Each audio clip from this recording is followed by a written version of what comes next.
में है क्या?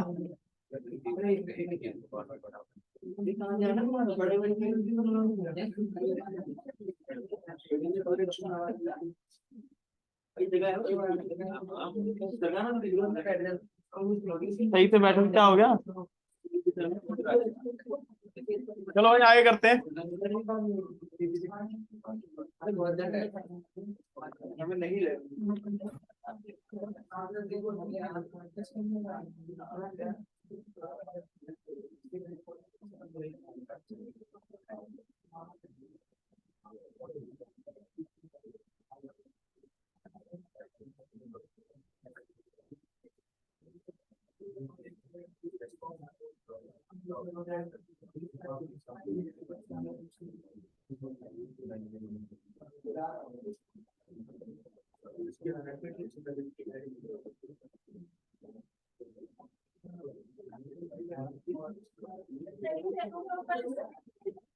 ग्यारह बजे वाले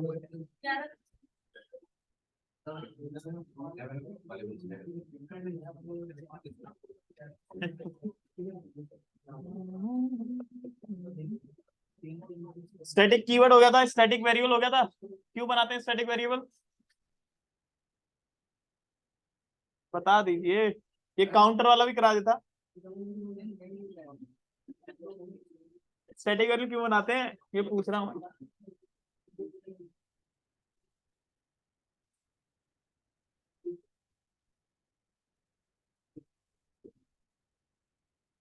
हाँ भाई, क्यों बनाते हैं स्टैटिक वेरिएबल? संदीप बाहर मत देख, यहाँ देख। नहीं पता है, तुम बताओ। हम्म, किसी चीज को एक बार यूज करने के लिए स्टैटिक बना देते हैं। जैसे एग्जांपल, यानी एक बार हम असाइन कर देंगे उसको, हजारों बार यूज कर सकते हैं। एक बार यूज करने के लिए एक बार उसको वैल्यू दे दी, उसको कितने मर्जी बार भी यूज कर सकते हैं। वो मेमोरी एक बार लेगा और उसको मेमोरी भी एक ही बार मिलेगी क्लास के अंदर, और जब तक क्लास में रहेगा तब तक कि पूरा प्रोग्राम फिनिश नहीं हो जाता। फिर आता है जावा स्टैटिक मेथड। तो क्या आता है? If you apply static keyword with any method, अगर आप कोई भी स्टैटिक कीवर्ड किसी मेथड में अप्लाई करते हो, if you apply static keyword with any method, it is known as static method. क्या बोलते हैं उसको? हम स्टैटिक मेथड बोलते हैं। क्या बोलते हैं? Static method. और static method belongs to the class rather than the object of a class. जो स्टैटिक कीवर्ड होता है किसको बिलोंग करता है? क्लास को बिलोंग करता है, ना कि ऑब्जेक्ट को। A static method can be invoked without the need for creating an instance of a class. जो स्टैटिक मेथड होता है वो क्या होता है? The static method can be invoked without the need for creating an instance of a class. A static method can access static data member and can change the value of it. और static method यानी static method को call करने के लिए अगर आपको किसी class का ऑब्जेक्ट बनाने की जरूरत नहीं है, और स्टैटिक डेटा मेंबर के स्टैटिक मेथड के थ्रू मैं किसी भी स्टैटिक डेटा मेंबर की वैल्यू को चेंज कर सकता हूं डायरेक्टली, कोई प्रॉब्लम नहीं आती। रिस्ट्रिक्शंस क्या होता है? Restrictions for the static method, there are two main restrictions for the static method. The static method can not use non static data member. यानी जो स्टैटिक मेथड होता है उसके अंदर मैं कभी किसी नॉन स्टैटिक डेटा मेंबर या किसी नॉन स्टैटिक मेथड को डायरेक्टली कॉल नहीं कर सकता। कैसे कॉल करेंगे फिर? अगर किसी भी स्टैटिक मेथड के अंदर किसी नॉन स्टैटिक डेटा मेंबर या किसी नॉन स्टैटिक मेथड को मेरे को यूज करना है तो कैसे कॉल करेंगे? कैसे कॉल करेंगे? हाँ भाई, तू बता दे। अगर मेरे को किसी भी स्टैटिक मेथड के अंदर किसी नॉन स्टैटिक डेटा मेंबर या नॉन स्टैटिक मेथड को यूज करना है तो कैसे कॉल करेंगे उसको?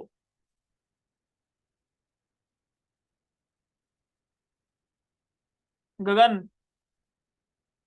किसका नाम है गगन? पता नहीं।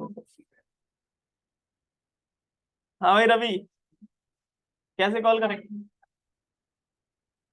हाँ, कैसे कॉल करेंगे? एग्जैक्टली क्या करेंगे? ऑब्जेक्ट क्रिएट करके। क्या क्रिएट करके? ऑब्जेक्ट क्रिएट करके। और जो दिस कीवर्ड होता है, this and super keyword, this and super can not be use in a static context. कभी भी किसी स्टैटिक मेथड के अंदर ना तो मैं दिस कीवर्ड को यूज करता हूँ ना ही सुपर कीवर्ड को यूज कर सकता हूँ, क्योंकि वो सारे के सारे वो स्टैटिक कंटेक्स्ट में वर्क नहीं करते। वो किसमें वर्क करते हैं? नॉन स्टैटिक के साथ। तो जैसे मैं कॉल करके दिखाता हूँ स्टैटिक मेथड को, हम उसको डायरेक्टली कॉल कर लेंगे, उसके लिए ऑब्जेक्ट बनाने की जरूरत नहीं पड़ती। और जब भी किसी नॉन स्टैटिक डेटा को एक्सेस करता हूँ, इसीलिए तो जब हम आज से पहले जो प्रोग्राम बनाते थे, तो जब मैं मेन मेथड हमारा स्टैटिक है, तो उसके अंदर जब मैं कॉल करता था तो उसके लिए ऑब्जेक्ट बनाना पड़ता था, नहीं तो डायरेक्टली नहीं प्रिंट करा लेता था। तो जितने भी इंस्टेंस वेरिएबल होते हैं, अगर उसको मेन मेथड में यूज करूंगा क्योंकि वो स्टैटिक है, तो उस क्लास का क्या बनाना पड़ेगा, ऑब्जेक्ट बनाना पड़ेगा। क्या बनाना पड़ेगा, ऑब्जेक्ट। चलते हैं आगे।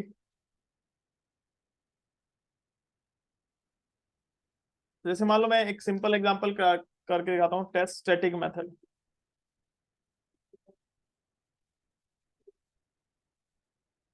मैं यहाँ पर लिखा टेस्ट स्टैटिक मेथड के नाम से। यहाँ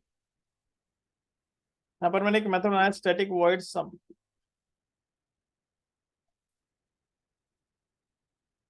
यहाँ पर मैंने दो पैरामीटर पास कर दिए, int num1 comma num2 and num1 comma num2। और यहाँ से मैं इसका रिटर्न टाइप ले लेता हूँ। सॉरी, यहाँ से रिटर्न टाइप इसका इंट है। क्या है इसका रिटर्न टाइप, इंट। तो मैंने रिटर्न करा दिया कि यहाँ से रिटर्न num1 प्लस में num2 को रिटर्न करा दिया। किसको रिटर्न करा दिया, रिटर्न num1 प्लस में num2। ऐसे ही मैं यहाँ पर बहुत सारे मेथड बना लेता हूँ, 2 3 4। ये सारे स्टैटिक मेथड है। कैसा मेथड है, या फिर मैं एक ही लिख लेता हूँ, कोई दिक्कत नहीं, स्टैटिक मेथड ही तो है। मैंने स्टैटिक मेथड बना दिया। अब यहाँ पर मैंने पब्लिक स्टैटिक वर्ड मेन बनाया। तो बनाया मैंने पब्लिक स्टैटिक और वर्ड मेन बनाया, स्ट्रिंग आरजीएस कर दिया। और यहाँ पर मैंने कह रहा है स्टैटिक मेथड मतलब सम मेथड को कॉल किया। किसको कॉल किया, सम को डायरेक्टली कॉल कर सकता हूँ क्योंकि वो मेथड कैसा है, स्टैटिक है। क्योंकि वो मेथड कैसा है, स्टैटिक। इसके अंदर मैं 100 पास करूंगा, कॉमा 200।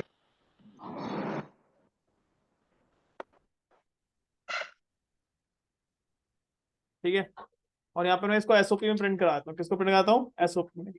एसओपी में इसलिए प्रिंट कराता हूँ क्योंकि वो वैल्यू रिटर्न करेगा। रिटर्न होकर वैल्यू कहाँ जाएगी, जहां से फंक्शन कॉल हुआ है। तो मैं उसको असाइन ना करके उसको डायरेक्टली किसी स्टैटिक मेथड के अंदर एसओपी में प्रिंट करा देता हूँ।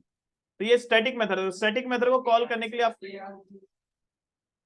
कहाँ पर, कोई दिक्कत नहीं है, वो वेरिएबल का नाम होता है, उससे कोई फर्क नहीं पड़ता यार।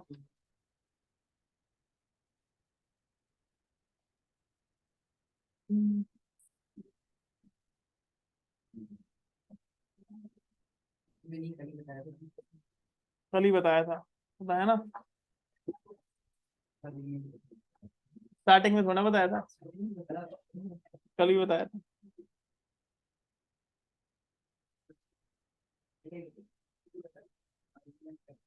तो यहाँ पर करा तो कितना है, 300। तो हम स्टैटिक मेथड को कभी भी, अगर आप कोई स्टैटिक मेथड बना सकते हो, उसको आप मेन मेथड के अंदर डायरेक्टली कॉल कर सकते हो, कोई प्रॉब्लम नहीं आती। समझ में आया, इस तरीके से। इसको मैं शेयर कर देता हूँ।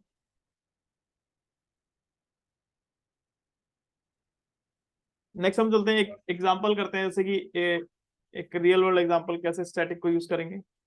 जैसे मान लो मैंने कोई क्लास बनाई एम्प्लॉय के नाम से।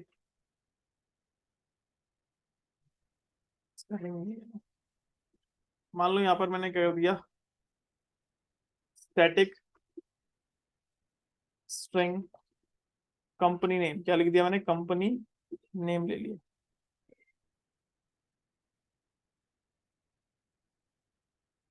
इसके अंदर असाइन कर दिया मैंने एससीएल। क्या असाइन कर दिया, एससीएल। इसके बाद फिर मैं स्ट्रिंग गया, स्ट्रिंग मैंने ईएमपी यानी इंट ईएमपी आईडी ले लिया। स्ट्रिंग ईएमपी नेम ले लिया, स्ट्रिंग ईएमपी डेजिग्नेशन ले लिया।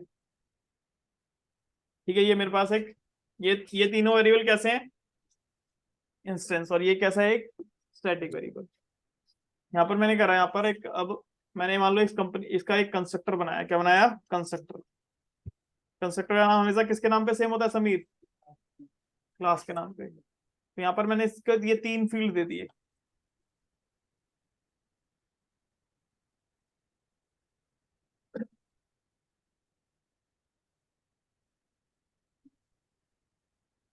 ऐसे कर दिया।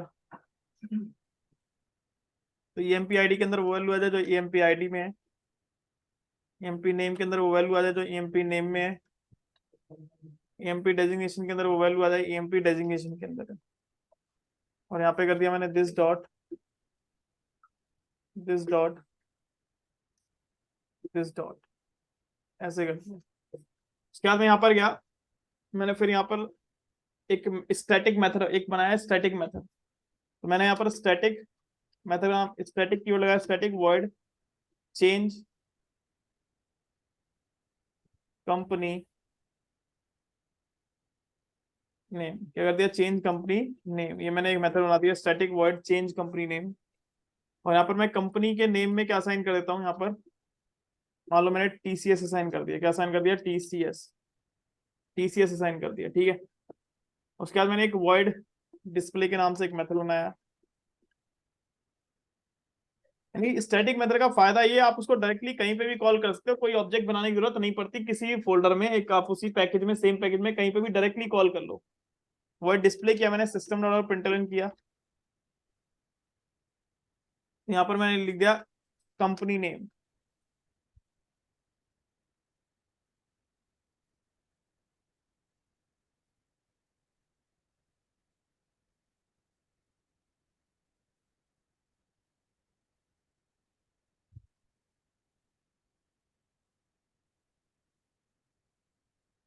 फिर मैंने एसओपी किया, यहाँ पर मैंने लिख दिया क्या, एम्प्लॉय नेम।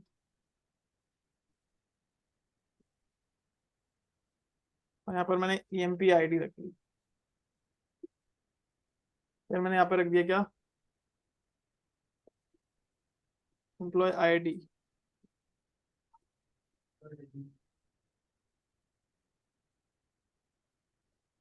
Employ name.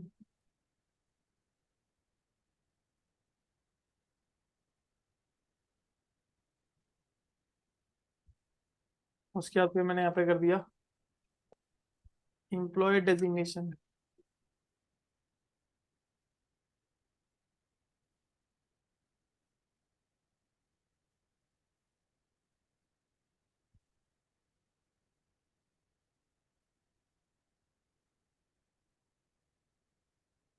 और यहाँ पर मैंने कर दिया, यहाँ पर ईएमपी डेजिग्नेशन कर दिया, ऐसे कर दिया। उसके बाद मैंने यहाँ पर पब्लिक साइड एक वर्डमेन बनाया।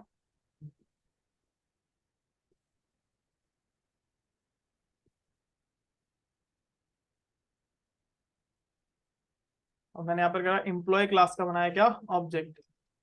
तो employee one is equal to new employee. यहाँ पर मैंने पास कर दिया वन सचिन।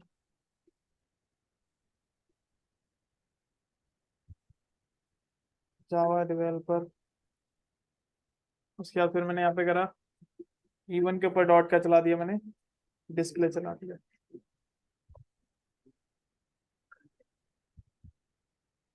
यहाँ पर टू कर दिया अमित। यहाँ पर पाइथन लिख दिया। यहाँ पर E2 कर दिया, और यहाँ पर भी E2 कर दिया। उसके बाद फिर मैं यहाँ पर मैंने चेंज कंपनी नेम को ऐसे कॉल कर दिया ऐसे, ठीक है। उसके बाद फिर मैंने यहाँ पर E3 एक ऑब्जेक्ट बना दिया। मैंने चेंज कंपनी नेम मेथड को कॉल करा और यहाँ पर ऑब्जेक्ट बनाया, और 3 कर दिया यहाँ पर मैंने। और यहाँ पे मैंने अजय कर दिया, और यहाँ पे कर दिया PHP डेवलपर, ठीक है, ऐसे कर दिया। और यहाँ पर भी कर दिया, E3 कर दिया। तो अब जब मैं इसको चलाऊंगा, देखो स्टैटिक मेथड है हमारा। अगर मैं इसको चलाता हूँ एक बार, इसकी आउटपुट चेक कर लेते हैं क्या आउटपुट आती है। तो बताओ इसकी आउटपुट क्या आएगी, इसकी आउटपुट क्या आएगी यहाँ पर, आप पूछो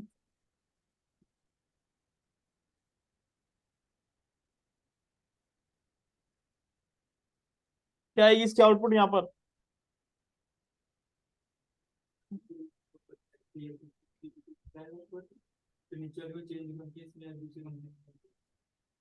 कौन से वाले में, चेंज कहाँ पर होगा, कौन से वाले में, पहले वाले में, दूसरे वाले में, तीसरे वाले में, तीसरे वाले में। तो जैसे इसको मैं सेव करके चलाता हूँ,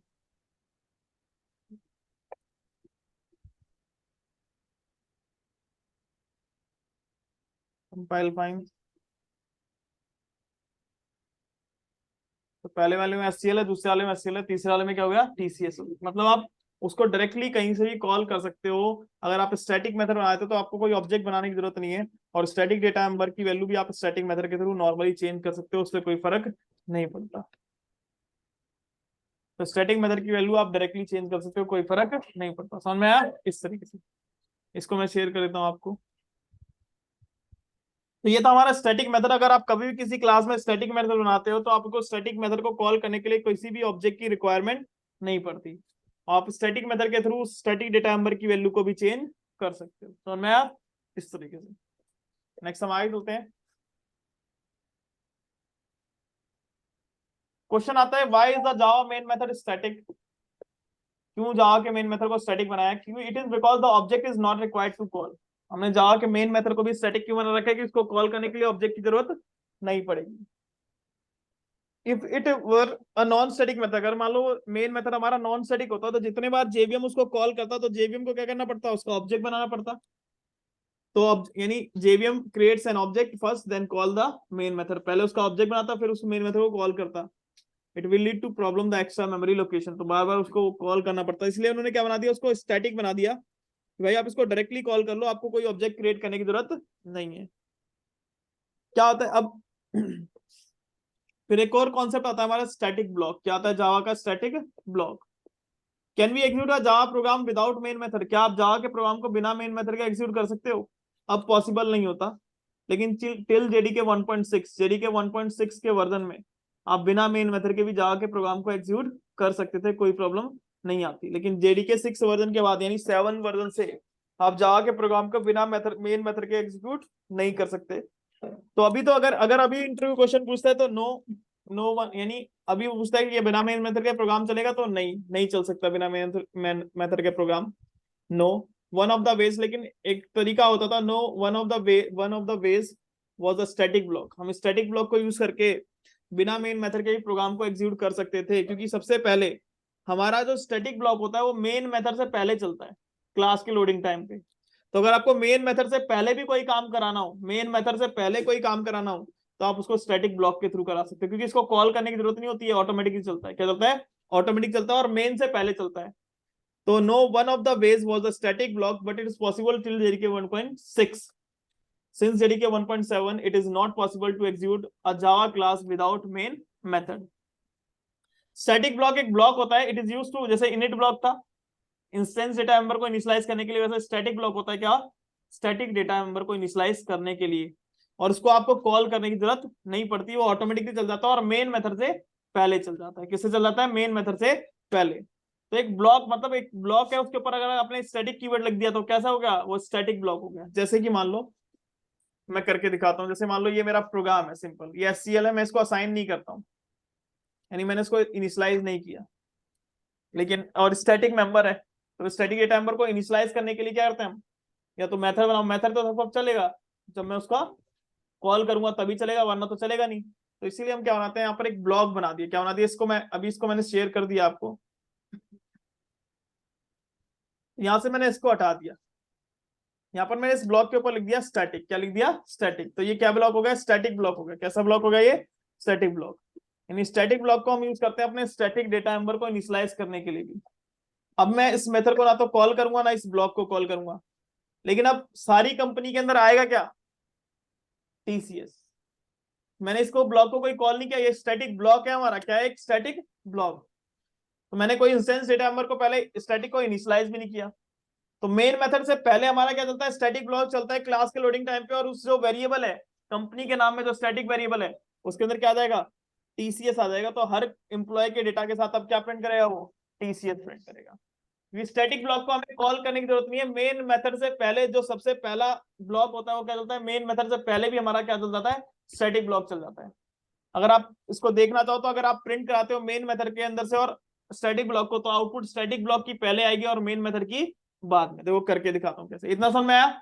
ये ब्लॉक है। तो ब्लॉक मतलब किसी भी ब्लॉक के ऊपर आपने अगर स्टैटिक कीवर्ड लिख दिया तो क्या होता है? हमारा एक स्टैटिक ब्लॉक होता है। क्या होता है? Static block. जैसे कि मान लो अगर मैं यहाँ पर एक प्रोग्राम करता हूँ, तो मैंने एक क्लास बनाई टेस्ट स्टैटिक ब्लॉक के नाम से।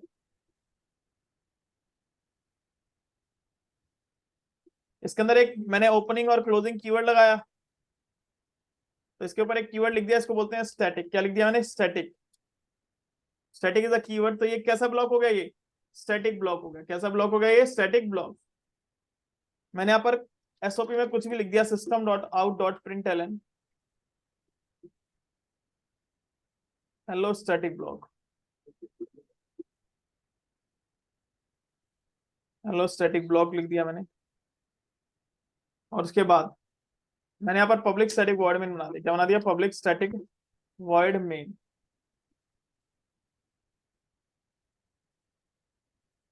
और यहाँ पर मैंने एसओपी लिख दिया कुछ भी इसमें भी। Hello main method,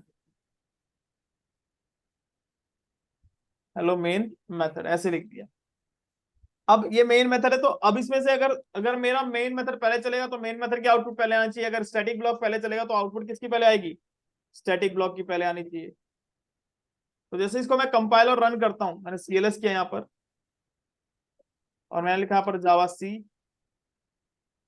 test static block, compile किया, compile finds Java test static block, और जैसे ही मैं यहाँ पर एंटर मारता हूँ तो आउटपुट मेन मेथड की नहीं आएगी, पहले पहले आएगी स्टैटिक ब्लॉक की, देन आएगी मेन मेथड की। मतलब इससे प्रूव होता है कि भैया हमारा जो मेन मेथड से पहले जो चलता है वो क्या चलता है? हमारा स्टैटिक ब्लॉक। अगर मेन मेथड से पहले आपको कोई भी टास्क परफॉर्म कराना है तो उसके लिए आप स्टैटिक ब्लॉक का यूज कर सकते हो। किसका यूज कर सकते हो? स्टैटिक ब्लॉक का। समझ में आया? इस तरीके से मैं इसको शेयर करता हूँ आपको। इसमें कोई डाउट किसी को? नेक्स्ट हम आगे चलते हैं। So it is executed before the main method at the time of class loading. तो ये हमारा स्टैटिक ब्लॉक क्या होता है? फिनिश होता है। हमारा क्या होता है? स्टैटिक ब्लॉक क्या होता है? फिनिश होता है। नेक्स्ट हमारा जो कॉन्सेप्ट स्टार्ट होगा वो क्या स्टार्ट होगा? इनहेरिटेंस। एक बार मैं इस मीटिंग को क्लोज कर रहा हूँ, एक बार आप दोबारा से कनेक्ट कर लो सारे।